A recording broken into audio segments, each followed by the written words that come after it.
네, 오늘 예수로 빛나는 사람 일곱 번째 시리즈입니다. 정신을 몽롱하게 만드는 형식의 덫, 정신을 몽롱하게 만드는 형식의 덫이란 제목으로 하나님 말씀 증거하겠습니다.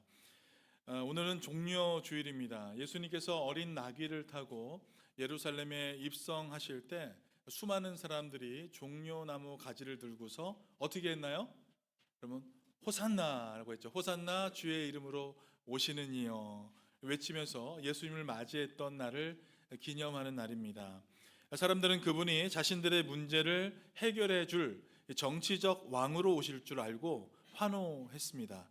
그러나 예수님은 십자가의 길, 희생의 길, 또 하나님의 뜻을 이루어 드리는 낮은 자의 길로 나아가셨습니다. 그러자 사람들이 얼마 지나지 않아서 예수님을 십자가에 못 박으라고 외쳤습니다. 왜 그랬을까요? 그들은 진리에 근거한 신앙적인 기대가 아니라 잘못된 종교적 틀과 사고에 사로잡혀 형식적 기대에 갇혀 있었기 때문에 그렇습니다. 우리가 이 종려 주일에 예수님의 예루살렘 입성을 기억하며 그분이 왜 오셨는지를 다시 돌아봐야 하는 이유가 바로 여기에 있는 것입니다. 우리는 정말 진리를 따라 예수님을 따르며 살아가고 있는 것일까요? 아니면 신앙처럼 보이는 길을 따라가며 스스로를 속이고 있는 건 아닐까? 우리 이 시간에 한번 이렇게 생각해 보기를 원합니다. 여러분 그리스 혹시 가보셨나요? 네, 저하고 저희 아내는 다행히 저희가 신혼여행 때 그리스로 이렇게 가게 되었습니다. 그래서 그리스를 한번 방문한 적이 있는데요. 그리스에 가면 산토리니라는 섬이 있습니다. 작은 섬이 있는데 오래전에 한국에서 광고 배경으로도 나왔던 곳이기도 합니다. 포카리 스웨트, 정확히 이름을 포카리 스웨트라는 광고에서 이 배경이 쫙 나왔었어요. 가면은 하얀 벽과 파란 지붕, 이 아름다운 집들이 바닷가 절벽을 따라서 계단식으로 자리 잡고 있습니다. 이 집들을 이제 위에서 이렇게 바라보면은 마치 미로처럼 이게 서로 이렇게 꼬여 있는 듯한 그런 모습을 그리고 있는데, 이러한 그 구조를 리조평 구조라고 한다고 합니다. 리조평 구조. 마치 뇌신경 안에 그 복잡한 연결망처럼 서로 연결되어 있는 그런 구조로 이 집들이 이렇게 다 되어 있다라는 것입니다. 그런데 이 길을 따라가다 보면, 잘 따라가면 어디로 나오냐면 바닷가로 나오게 돼요. 그래서 바닷가에서 배를 타고 또 고기를 잡을 수 있다는 거죠. 그런데 잘못 가게 되면은 막힌 길을 발견하게 됩니다. 더 이상 나아갈 수 없는 길을 발견하게 되는 그런 구조를 가지고 있습니다. 이처럼 겉으로는 모두 바른 길처럼 보이지만 실제로는 어떤 길은 생명의 바다로 인도하는 길이 있고요. 어떤 길은 막다른 골목에 이르는 리조평 구조처럼 오늘 우리가 살아가는 이 신앙의 길도 이와 비슷하다라고 할 수 있습니다. 그러니까 진리처럼 보이지만 진리가 아니고 은혜처럼 보이지만 속박이 그 안에 있다라는 거예요. 구속이 그 안에 있다. 오늘 본문인 골로새서 2장 16절부터 23절까지의 말씀은 겉보기에 경건하고 진리처럼 보이지만 사실은 신앙을 왜곡시키고 자유를 멀어지게 만드는 위험들에 대해서 우리에게 알려주고 있습니다. 이것은 단지 골로새 교회만의 문제가 아니라 오늘날 우리 신앙 안에도 깊이 스며들고 있는 위험이라고 얘기할 수 있습니다. 여러분 신앙생활 하다 보면 무의식 중에 반복되는 그런 형식이 있죠. 계속 이렇게 반복하는 형식이 있습니다. 근데 습관 속에 계속해서 나도 모르게 그냥 종교 생활을 하고 있는 모습을 발견할 수가 있습니다. 경건의 모습은 같고 믿음의 표현은 같지만 그것이 진리에서 벗어난 길이라면 그것은 결국 정신을 몽롱하게 만드는 형식의 덫이 될 수 있다라는 것입니다. 바울 사도는 오늘 본문에서 우리 신앙 안에 스며든 이 위험들을 구체적으로 나열해 주고 있습니다. 먼저 절기와 초하루, 또 안식일과 같은 외적인 규례들에 대해서 얘기하고 있고요. 먹어야 될 음식, 어떤 것을 마셔야 되는지에 대한 일에 대한 판단이 거기에 들어가 있고, 또 겉보기에는 겸손하고 신비로운 영적 체험처럼 보이는 천사 숭배가 담겨져 있고요. 자기를 학대하고 또 거룩한 척하게 만드는 종교적 금욕 생활이 여기에 포함되어 있습니다. 이 모든 것이 신앙처럼 보이지만 실제로는 그리스도에게서 멀어지게 만드는 어떤 영적 환상임을 사도 바울은 분명히 밝히고 있는 것입니다. 지난 시간에 예수 그리스도 안에서 누리는 충만함과 옛사람을 벗고 새 생명으로 살아가는 어떤 변화, 그리고 십자가를 통해 이루신 하나님의 완전한 승리에 대해서 우리가 묵상했습니다. 그러나 오늘 본문은 이렇게 놀라운 복음의 진리를 뒤흔드는 어떤 위험들, 외적인 규례들, 먹고 마시는 일에 대해서 판단하는 것, 천사 숭배, 금욕과 같은 진리를 가장한 속임수와 사람의 명령, 그리고 형식의 덫에 대해서 경고하고 있는 것입니다. 마치 산토리니 골목길에서 잘못된 길로 들어서면 바다에 이르지 못하고 벽에 갇히듯이 우리도 신앙의 길에서 정신을 흐리게 만드는 형식에 빠지면 결국 생명의 길을 놓치게 될 수 있다라는 것입니다. 오늘 말씀을 통해서 우리가 빠질 수 있는 이 세 가지 영적 함정에 대해서 한번 살펴보면서 오직 그리스도를 붙드는 길, 진리 위에 굳게 서는 길에 무엇인지 함께 살펴보는 이 시간이 되기를 간절히 원합니다. 첫 번째 그 형식의 덫은 율법주의의 그림자입니다. 율법주의의 그림자. 먹고 마시는 것과 절기, 초하루, 안식일에 대한 문제를 담고 있습니다. 골로새서 2장 8절에서 사도 바울은 누가 철학과 헛된 속임수로 너희를 사로잡을까 주의하라 라고 강력하게 경고를 한 적이 있습니다. 그리고 오늘 본문 16절에서는 다시금 이와 유사한 주제를 더욱 구체적인 내용으로 강조하고 있는 것이에요. 여러분 16절 말씀을 같이 함께 읽어보겠습니다. 시작.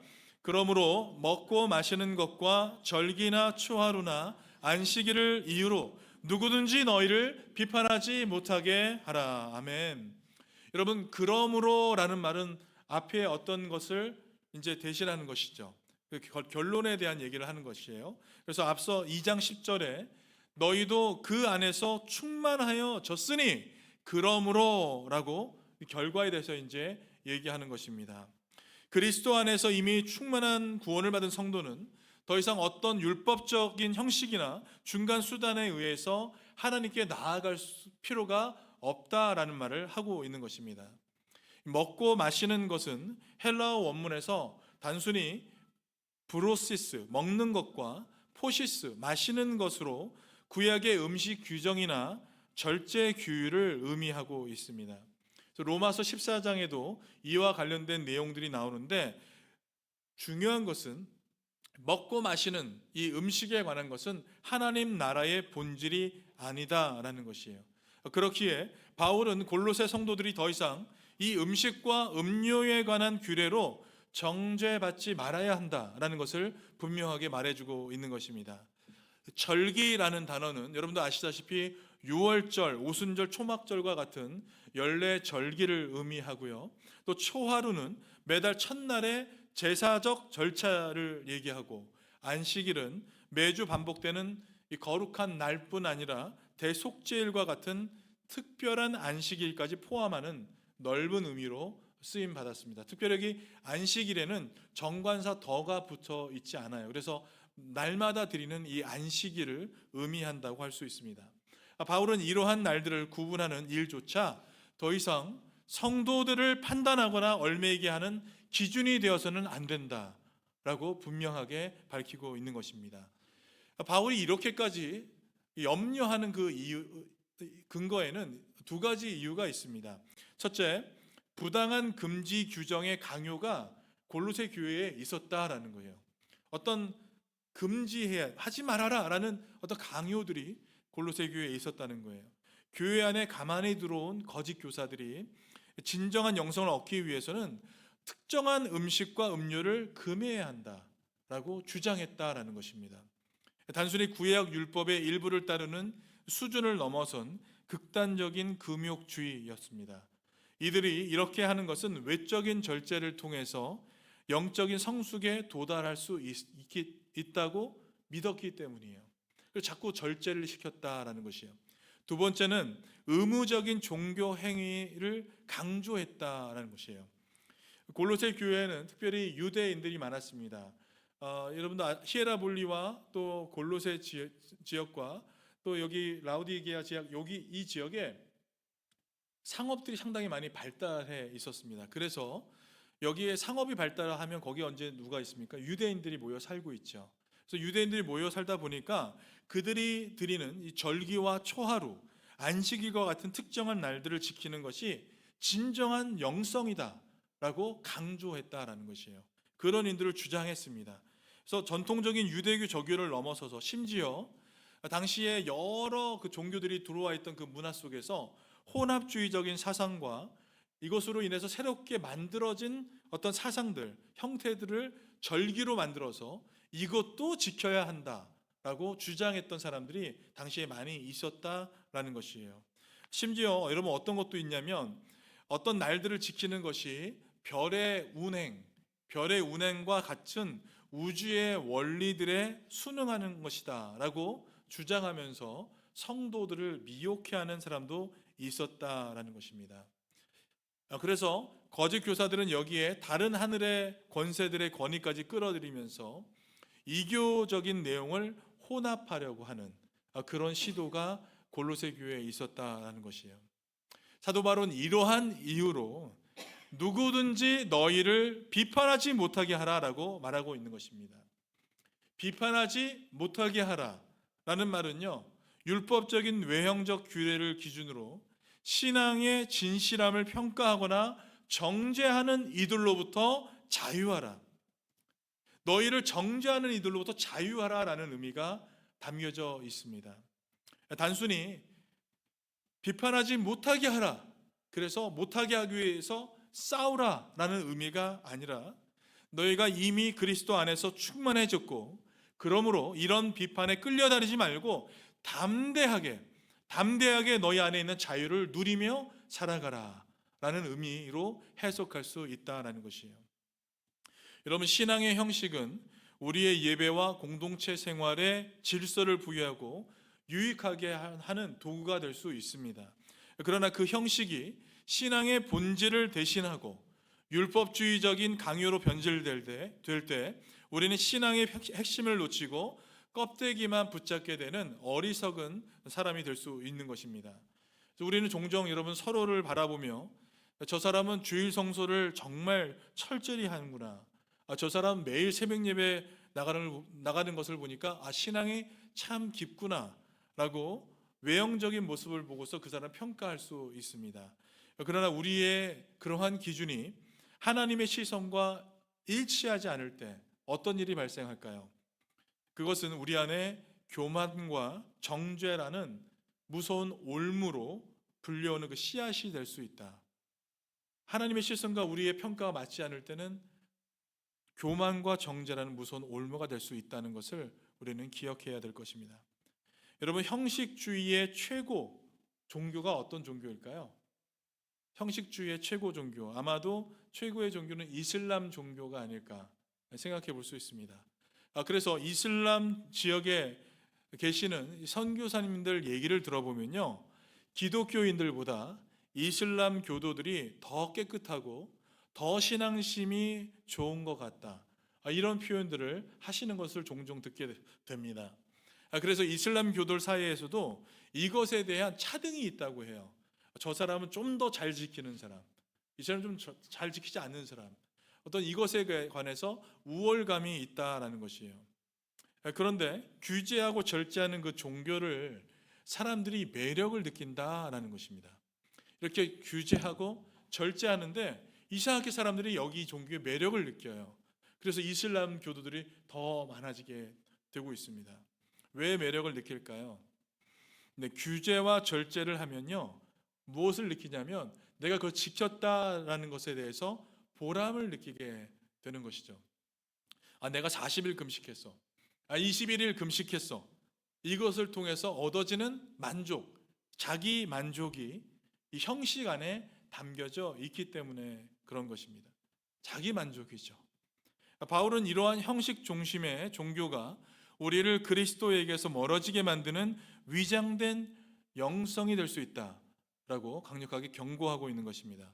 또한 금욕주의적 규제와 절기에 대한 강요, 이것이 단순히 개인적인 신앙 양심의 문제가 아니라 영적 성장을 갈망하는 모든 이들에게 의무적으로 부과된 규범이 될 때 심각한 문제가 될 수 있다고 말하고 있는 것입니다. 하나님께서 이스라엘 백성에게 절기와 안식일을 주신 본래의 목적은 무엇일까요? 단순히 특정한 날을 지키라는 데에 그 의미가 있는 것이 아니라 그것을 통해서 그들이 세상과 구별되는 삶, 거룩한 삶, 곧 하나님을 예배하는 삶을 살도록 이끄시기 위해서 이러한 절기를 주신 것입니다. 또한 이러한 모든 규례는 장차 오실 예수 그리스도를 예표하는 그림자였다라는 사실을 알려주시기 위해서 이것을 주신 것이에요. 그래서 17절 말씀을 우리 같이 한번 읽어보겠습니다. 17절입니다. 이것들은 장래일의 그림자이나 몸은 그리스도의 것이니라. 아멘. 여러분, 여기서 그림자라는 단어는요, 실체가 나타나기 전에 임시적인 상태 혹은 실체를 희미하게 보여주는 어떤 모형을 의미할 수 있습니다. 구약의 절기나 안식일, 음식 규례 등은 모두 예수 그리스도의 오심과 그분이 이루실 구원 사역을 가리키는 예표에 불과하다라는 것이에요. 율법의 규례들은 예수 그리스도라는 실체를 가리키는 역할을 했을 뿐이다라는 것입니다. 그래서 이제 그 실체이신 예수 그리스도께서 오셨기 때문에 더 이상 그 그림자에 대해 살아갈 필요가 없다라는 것이죠. 이 그림자와 실체라는 대조는 신약 성경 곳곳에 자주 등장합니다. 특별히 히브리서 기자는 그들이 이전에 가졌던 종교적 풍습들을 그리워하면서 과거로 돌아가지 말고 예수 그리스도 안에서 발견되는 새롭고 온전한 그 실체를 굳게 붙들라라고 강력하게 권면해주고 있습니다. 그래서 히브리서 10장 1절을 보면요, 이렇게 나와 있습니다. 율법은 장차 올 좋은 일의 그림자일 뿐이요 참 형상이 아니므로 해마다 늘 드리는 같은 제사로는 나아오는 자들을 언제나 온전하게 할 수 없느니라. 예수 그리스도께서 이 땅에 오심으로 구약 율법의 참된 의미와 목적이 이미 온전히 성취되었습니다. 우리는 이제 율법의 행위가 아니라 오직 예수 그리스도를 믿는 믿음을 통해서 하나님 앞에서 의롭다함을 얻게 되는 것입니다. 그러므로 누가 우리의 신앙 안에 무언가 부족한 것 같다, 다시 율법의 형식과 절기로 우리를 이끌려고 할 때에 그것은 이미 나타나신 실체를 외면하고 낡은 그림자를 붙들려는 어리석인 행위와 같다라는 것을 우리는 기억해야 할 것입니다.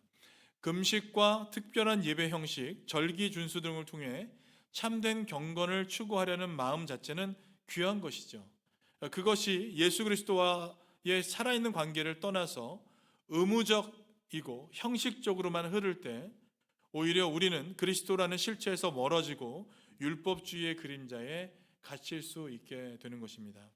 우리는 이러한 위험에 사실은 끊임없이 노출되어 있습니다. 여러분, 어떤 교회에서요, 예배 시간을 10시에서 11시로 옮기려고 했대요. 그랬더니 이것 때문에 교회가 시끄러워졌어요. 신앙이 부족하다라는 얘기도 나오고 좀 더 일찍 일어나서 나오면 되지, 열심히 부족하다, 이런 얘기가 교회 안에서 나왔다고 합니다. 어떤 곳에서는 기도하는 방식을 놓고 서로 무시하고요, 또 어떤 곳에서는 봉사 방식에 대해서 서로 핀잔 주고 그것 때문에 또 교회가 시끄러워지고요. 어떤 곳에서는 옷을 왜 그렇게 입었느냐, 왜 찬양하는 사람이 옷을 그렇게 짧은 치마를 입고 앞에 나와서 찬양을 하느냐, 이것 때문에 시끄러워지고 그런 교회도 있었어요. 제가 예전에 있었던 교회에서는요, 밥을 계속 주셨는데 밥을 주다가 어느 날 이제 이게 빵으로 바꿨어요. 빵으로 바꿨더니 권사님 두 분이 교회를 나오지 않고 교회를 다른 곳으로 옮기셨어요. 밥 잘 주는 곳으로. 빵을 주니까 교회를 옮겼어. 신앙의 형식은요, 여러분, 우리의 예배를 아름답게 장식하고 공동체의 유익을 도모할 수 있습니다. 그러나 그 형식이 본질이신 예수 그리스도와의 살아있는 관계를 대신할 수 없다라는 것을 우리는 기억해야 할 것입니다. 예배의 시간, 절기의 규칙, 금식의 훈련, 그 모든 것은 귀한 도구가 될 수 있지만 그 중심에 예수 그리스도가 없다면 그것은 껍데기에 불과하다. 여러분 이것을 기억하시기 바랍니다. 오직 예수 그리스도, 그분만이 우리의 참된 안식이시며 완전한 구원이시며 영원한 실체 되심을 여러분 믿으시기 바랍니다. 그분을 굳게 붙드심으로 날마다 풍성한 은혜와 진리 안에서 성장해 나가시는 여러분과 저의 삶이 되기를 주님의 이름으로 간절히 축원합니다. 두 번째 형식의 덫은 신비주의와 인간적 고행의 덫입니다. 여기에 천사 숭배와 자기 학대가 포함되어 있는데요. 정신을 몽롱하게 만드는 어떤 형식의 덫에 대해서 다시 한번 경고해 주고 있습니다. 그런데 아주 교묘합니다. 꾸며낸 겸손, 그 다음에 천사 숭배, 그럴듯해 보이는 포장 뒤에 숨겨진 위험한 미혹이라고 할 수 있습니다. 18절 말씀을 함께 같이 한번 읽어보겠습니다. 시작. 아무도 꾸며낸 겸손과 천사 숭배를 이유로 너희를 정죄하지 못하게 하라. 그가 그 본 것에 의지하여 그의 육신의 생각을 따라 헛되이 과장하고. 바울은 골로새 교회 안에 스며들고 있는 이 신비주의적인 경건 행위에 대해서 강력하게 경계하라고 얘기하고 있습니다.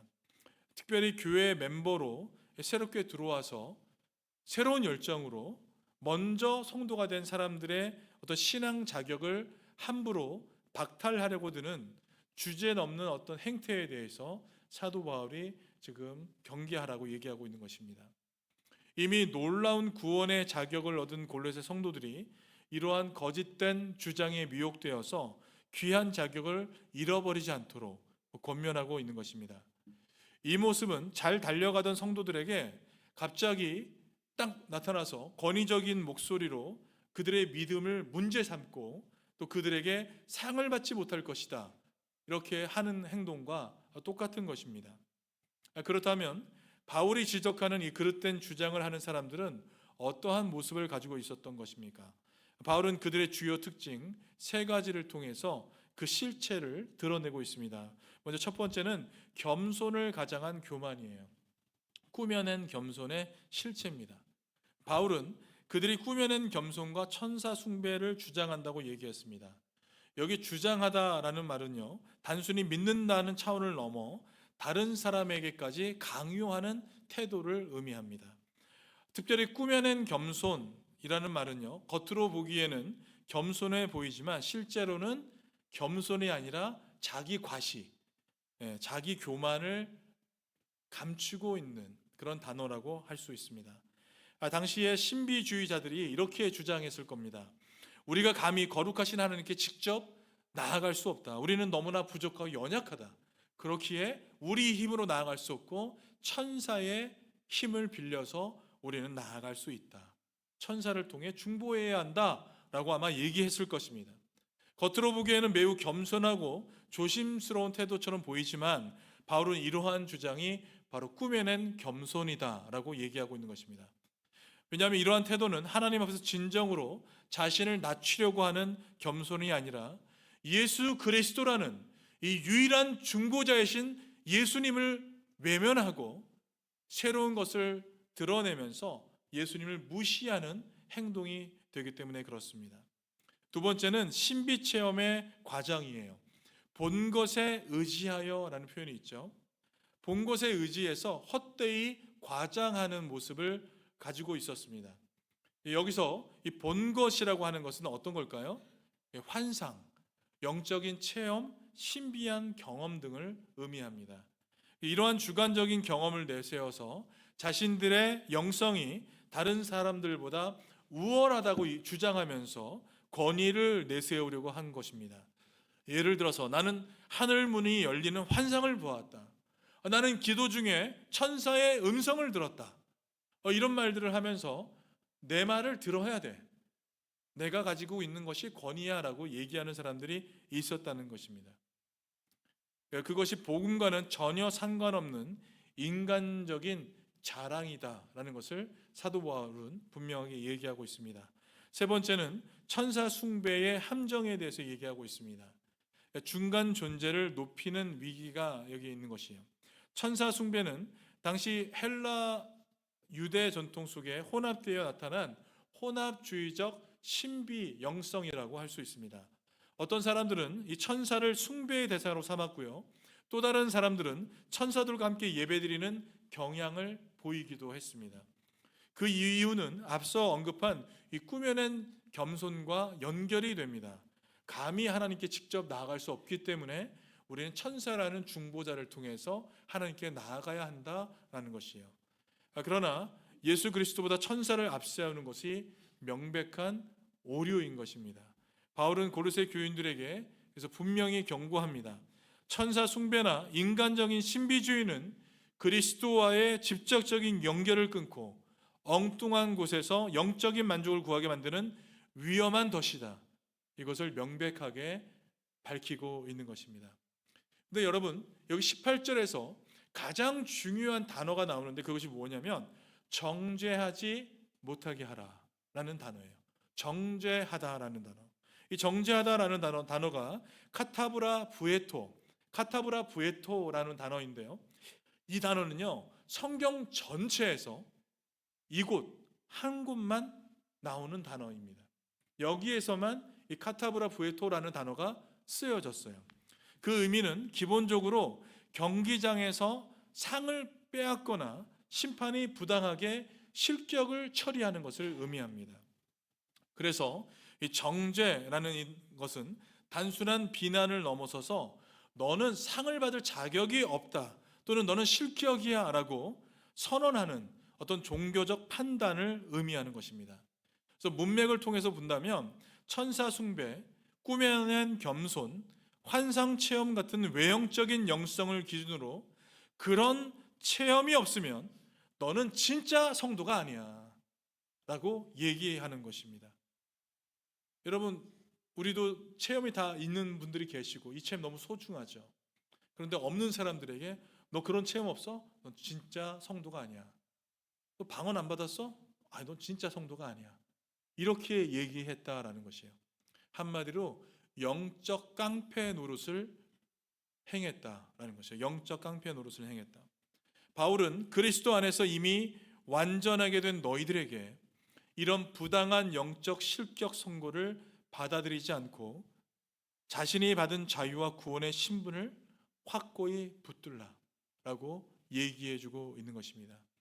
이러한 잘못된 가르침에 대한 바울의 처방은 19절에 나옵니다. 우리 19절 말씀 같이 함께 읽겠습니다. 시작. 머리를 붙들지 아니하는지라 온몸이 머리로 말미암아 마디와 힘줄로 공급함을 받고 연합하여 하나님이 자라게 하심으로 자라느니라. 아멘. 바울은 신비한 체험을 자랑하던 자들의 근본적인 문제를 정확하게 지적하고 있습니다. 그들은 교회의 머리 대신 예수 그리스도를 붙들지 않았다라는 것이에요. 교회는 그리스도를 머리로 하는 한 몸이며 성도들은 그 몸의 지체입니다. 마치 우리 몸의 각 지체가 머리의 지시를 따르고 머리로부터 영양분을 공급받아 성장하는 것처럼 교회와 성도는 오직 그리스도께 붙어 있을 때 참된 생명력과 성장을 경험할 수 있는 것입니다. 마디와 힘줄, 이것은 바로 이러한 연결과 공급의 통로를 의미합니다. 신앙의 참된 성장은 겉으로 꾸며낸 겸손이나 금욕주의, 개인적인 신비 체험에서 오는 것이 아니라 오직 머리 대신 예수 그리스도께 붙어 있을 때 그분으로부터 공급받는 은혜와 진리 안에서 성장하게 되는 줄 믿습니다. 이것이 여러분 중요한 영적인 원리입니다. 우리가 예수님께 더 깊이 연결될수록 우리는 참된 지혜와 성숙 그리고 사랑의 공동체 안에서 풍성하게 자라갈 수 있기 때문입니다. 겉으로는 겸손한 척하지만 속으로는 자신의 영적인 능력이나 경험을 은근히 자랑하는 사람들이 있습니다. 영적인 체험은 너무나 소중하고 귀합니다. 그러나 그것이 마치 특별한 신비한 경험을 해야만 하나님께 더 가까이 나아갈 수 있다는 잘못된 생각에 빠지면 이것은 위험합니다. 이것은 예수 그리스도 한 분만으로는 부족하다는 메시지가 암묵적으로 담겨져 있기 때문에 그렇습니다. 여러분 2009년 통계에 의하면요, 미국 성인의 약 60%가 신비적이거나 초자연적인 영적 체험을 한 적이 있다라고 얘기합니다. 제가 최근 연구조사를 막 찾았는데 최근 연구조사는 없더라고요. 2009년이 마지막이었어요. 그런데 1960년대에는 신비적 체험을 한 퍼센티지가 몇 퍼센트냐면 20%였어요. 그렇게 볼 때 1960년에서 2009년까지 20에서 60%까지 뛰었죠. 점점 더 신비적이고 초자연적인 영적 활동에 관심이 있다라고 우리는 결론을 내려볼 수 있습니다. 오늘날에도 골로새 교회 같은 일들이 충분히 일어날 수 있다라는 것을 의미합니다. 방언이나 신유, 또 특정한 신비 체험이나 감정적인 예배만을 진짜 신앙이라고 여긴다면 그러한 경험이 없는 사람들을 미성숙한 신자로 만들게 되는 것입니다. 그런 문화가 존재할 수 있게 되는 것이죠. 그러나 바울은 이러한 태도를 육체의 생각, 즉 성령의 인도하심이 아니라 인간적인 욕망에서 비롯된 생각이라는 것을 분명하게 말하고 있습니다. 여러분, 진정한 영성은 화려한 신비 체험이나 감정적인 격정에 있는 것이 아니라 하나님의 말씀에 대한 순종과 예수 그리스도를 향한 믿음에 있다는 것을 믿으시는 저와 여러분이 되시길 간절히 바랍니다. 신비한 경험 그 자체가 중요한 것이 아니라 그 경험을 통해 예수 그리스도께 더 깊이 나아가고 그분을 더욱더 알아가는 것이 더 소중한 것입니다. 예배의 형식이나 스타일보다 더 중요한 것, 그것은 우리의 마음이 진실로 예수님께 향하고 그분께 붙어 있는가, 이것이 너무나 더 소중한 것입니다. 오직 예수 그리스도만이 우리의 구원, 우리의 만족, 우리의 성숙, 그리고 우리의 참된 영적 성장의 근원 되신다는 것을 믿으시기를 간절히 바랍니다. 아멘. 세 번째 형식의 덫은 세상 율법 그리고 육체의 덫입니다. 세상 율법 그리고 육체의 덫이에요. 바울 사도가 우리에게 다시 한번 깊이 생각해야 할 핵심적인 질문을 던지며 앞선 경고들을 이제 마무리하게 되는데요. 20절 말씀을 보면 세상으로부터의 자유에 대해서 얘기하고 있어요. 한번 20절 말씀 같이 함께 읽겠습니다. 시작. 너희가 세상의 초등학문에서 그리스도와 함께 죽었거든 어찌하여 세상에 사는 것과 같이 규례에 순종하느냐. 아멘. 이 말씀은 단순한 질문이 아니라 골로새 교인들이 이미 경험한 놀라운 변화, 곧 그리스도 안에서 죽고 다시 살아난 이 새로운 정체성을 분명히 상기시키고 있는 강력한 외침이라고 할 수 있습니다. 여기서 바울이 언급하는 이 세상의 초등학문은 피상적인 철학적 이론이나 지식을 넘어선 인간이 만들어낸 율법주의, 형식주의, 금욕주의, 신비주의 등 복음의 번질에서 벗어난 모든 세속적인 종교 체계를 포괄하는 광범위한 개념을 의미한다고 할 수 있습니다. 우리가 예수 그리스도를 믿고 그분과 연합했다는 것은 단순히 종교를 바꾸는 피상적인 변화가 아니죠. 그것은 죄에 대해 죽고 율법의 정죄로부터 해방되어서 세상의 낡은 가치관과는 완전히 다른 새로운 피조물로 거듭나는 근본적인 변화를 의미하는 것입니다. 그리스도 안에서 우리는 이미 세상의 초등학문에 대해서 죽었다라고 성경은 분명히 얘기하고 있습니다. 우리는 그 영향력에서 벗어나게 된 줄 믿습니다. 그런데 왜 다시 과거로 돌아가서 세상 사람들과 똑같이 인간이 만들어낸 덧없는 규례와 조항에 얽매여서 살아가려고 하는지 날카롭게 사도 바울이 묻고 있는 것입니다. 도대체 왜 다시 돌아가려고 하는 것인가? 왜 세상 학문에서 자유된 너희가 왜 다시 돌아가려고 하는 것인가? 이거에 대해서 얘기하고 있는 것이에요. 여러분, 한 교회에서 실제로 있었던 일입니다. 어떤 예배당에서 피아노를 이제 이렇게 옮기다가 반주자가 이제 청중을 향해서 이렇게 보게끔 피아노를 옮기게 되었어요. 그런데 장로님들이 화가 났어요. 도대체 어떻게 피아노 반주자의 엉덩이가 하나님을 향해 앉을 수 있느냐? 여러분, 이거 실제 있었던 일이에요. 어떻게 엉덩이를 하나님 쪽으로 향하고 있느냐? 그러면서 장로님들끼리 실제로 싸움이 났어요. 그래서 이게 이제 담임 목사님께로 이 이야기가 옮겨갔습니다. 담임 목사님 얘기를 듣더니 그만들 하십시오.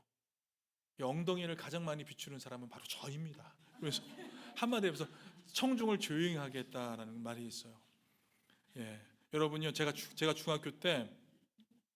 중학교 때는요 어떤 일이 있었냐면, 교회에서 학생들이 드럼 쳤다고 교육자를 잘랐습니다.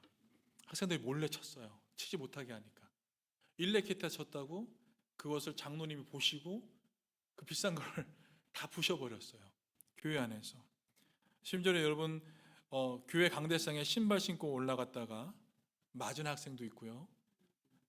그게 저예요. 그래서 청소하라 그래서 제가 청소하라고 올라갔다가 신발 신고 올라갔다가 어렸을 때 맞은 적이 있었어요.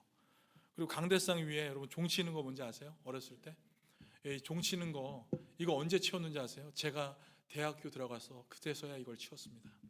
그 전까지는 이거 절대 치우지 못하는 물건이었어요. 치울 수 없었어요. 바울이 말한 이 세상의 초등학문이 바로 이런 것입니다. 겉으로는 거룩을 추구하는 것 같지만 실제로는 하나님보다 사람을 더 의식하는 신앙, 거룩한 척하면서 웃기는 신앙이 되어버린 것입니다. 겉으로는 거룩을 추구하는 것처럼 보이지만 실제로는 하나님보다 사람만 보이는 거예요. 사람의 시선만 그 안에 있어요. 바울이 지적하는 세상의 초등학문이 이런 모습입니다. 율법으로부터의 자유에 대해서 이제 21절과 22절에 얘기하고 있는데 같이 함께 한번 읽어보겠습니다. 21절과 22절입니다. 시작. 곧 붙잡지도 말고 맛보지도 말고 만지지도 말라 하는 것이니 이 모든 것은 한때 쓰이고는 없어지리라. 사람의 명령과 가르침을 따르느냐. 여기서 얘기하는 게 재밌어요. 붙잡지도 말고 맛보지도 말고 만지지도 말라. 극단적인 금욕주의적 명령들이 겉으로 듣기에는 매우 경건하고 헌신적인 것처럼 들릴 수 있습니다. 이것은 안 됩니다. 저것은 죄악입니다. 그것은 만지면 안 됩니다. 절대로 움직이면 안 됩니다.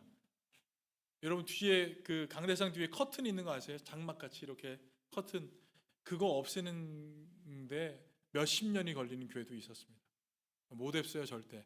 그리고 이거는요, 어떤 분이 헌물하신 거예요.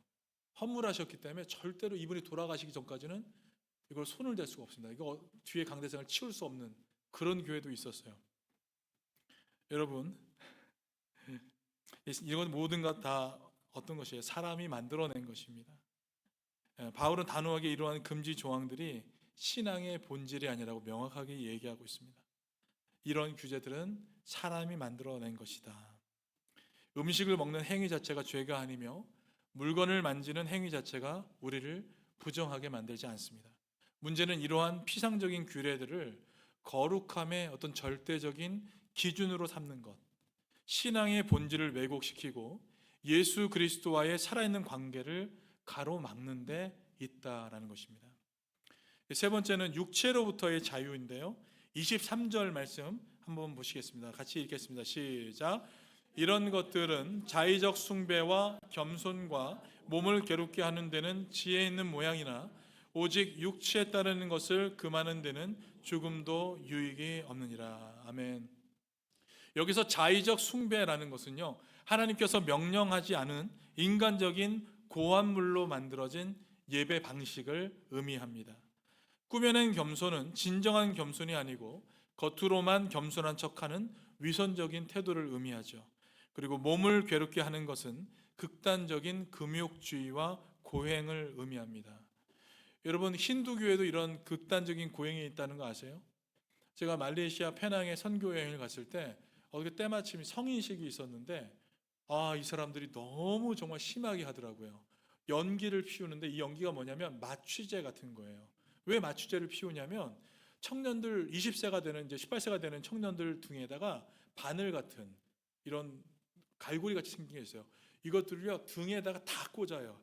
한 이쪽에 10개, 이쪽에 10개, 20개를 뒤에서 다 사람들이 잡아당겨요.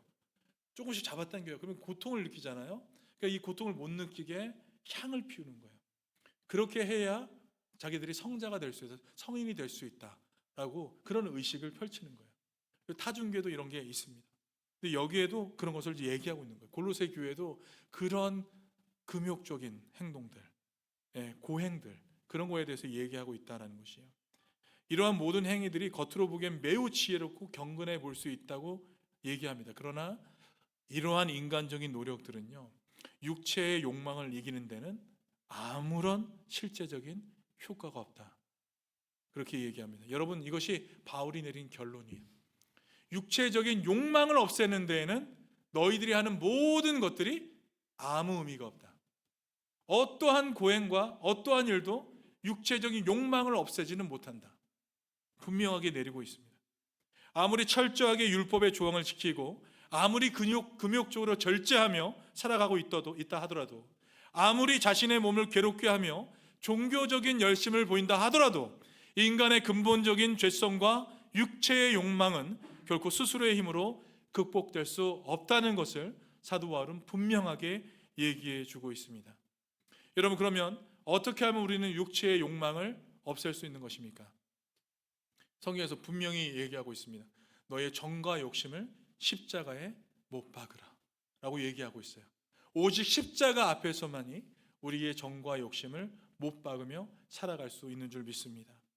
복음은 단순한 종교 체계를 넘어 우리를 얽어매는 모든 굴레로부터 진정한 자유를 선포하는 능력인 줄 믿습니다. 바울은 이렇게 강력하게 선언합니다.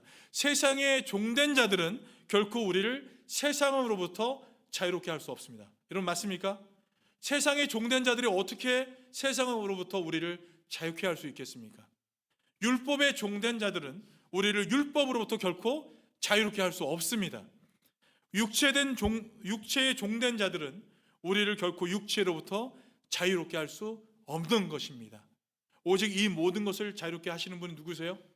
오직 예수 그리스도, 우리 주 예수 한 분밖에 없는 줄 믿습니다. 여러분, 왜 그리스도께서 값없이 주신 놀라운 자유를 버리고 덧없는 사람의 전통과 명령에 스스로 종이 되려 하는 것입니까? 우리는 복음이 가져다 준 이 놀라운 신앙의 자유를 망각하고 사람들의 평가나 세상의 낡은 전통에 얽매인 채 신앙생활을 하고 있지는 않은지 우리를 돌아봐야 할 것입니다. 사랑하는 성도 여러분, 복음은 단순한 종교 그 이상의 것인 줄 믿습니다. 복음은 모든 종교적 속박을 초월하며 우리에게 참된 자유를 선물하는 하나님의 능력인 것입니다. 이제 더 이상 인간의 헛된 가르침과 낡은 형식에 얽매이지 말고 오직 예수 그리스도께 굳게 붙잡혀 그분 안에서 날마다 성장해 나가기를 간절히 바랍니다. 성령의 능력으로 우리의 생각과 마음을 새롭게 하고 매일의 삶 속에서 하나님께 영광을 돌리는 진정한 자유인, 참 자유인으로 살아가는 저와 여러분의 삶이 되시길 주님의 이름을 간절히 축원합니다. 말씀을 맺겠습니다. 오늘 우리는 종료주일을 맞아서 예수님께서 예루살렘에 입성하시던 그날 사람들이 열광하며 흔들던 종려나무 가지를 어떻게 금세 그를 십자가에 못 박으라는 외침으로 바뀌었는지 살펴보았습니다. 그들이 외쳤던 기대와 환호는 진리에 근거한 믿음이 아니라 인간적인 형식과 기대에 매인 신앙의 환상이었기 때문입니다. 바울은 당시 골로새 교회 안에 깊이 들어온 세 가지 영적 덫, 율법주의, 신비주의, 금욕주의에 대해서 날카롭게 지적하며 그 모든 것이 겉으로 보기에 경건해 보일지라도 실제로는 예수 그리스도께 멀어지게 만드는 미혹임을 분명하게 경고했습니다. 복음은 우리를 자유케 하는 능력인 줄 믿습니다. 예수 그리스도는 우리의 유일한 실체이시며 우리가 붙들어야 할 유일한 중심인 줄 믿습니다. 우리의 예배가 섬김이 경건의 훈련이 모두 그리스도 안에서 시작되고 그분 안에서 완성되어져야 할 줄 믿습니다. 종려 주일에 우리는 다시 한번 그리스도의 십자가의 길을 묵상하며 형식의 덫에 갇힌 환상이 아니라 참된 믿음의 길을 선택해야 할 때입니다. 예수님이 선택하신 길은 화려한 종교의 행렬이 아니라 고난과 순종과 낮아짐의 길이었습니다. 나는 진정 예수님께 붙어 있는가? 나는 신앙의 형식이 아니라 실체이신 그리스도께 붙들려 있는가? 나는 복음이 주는 자유 안에서 살아가고 있는가? 사랑하는 여러분, 이제 우리는 결단해야 합니다. 예수 그리스도 그분 한 분으로 충분합니다. 예수님만이 우리의 구원자이시고 예수님만이 우리의 기준이시며 예수님만이 우리의 참된 만족과 자유의 근원 되시다는 것을 믿으시는 저와 여러분의 삶이 되시길 간절히 바랍니다. 그렇게 굳게 붙어 살아가며 낡은 껍데기를 벗어버리고 새로운 몸을 가지고 새 생명을 입은 사람처럼 그리스도 안에서 날마다 성령의 열매를 맺어가는 저와 여러분의 삶이 되시길 주님의 이름으로 간절히 축원합니다. 같이 기도하시겠습니다.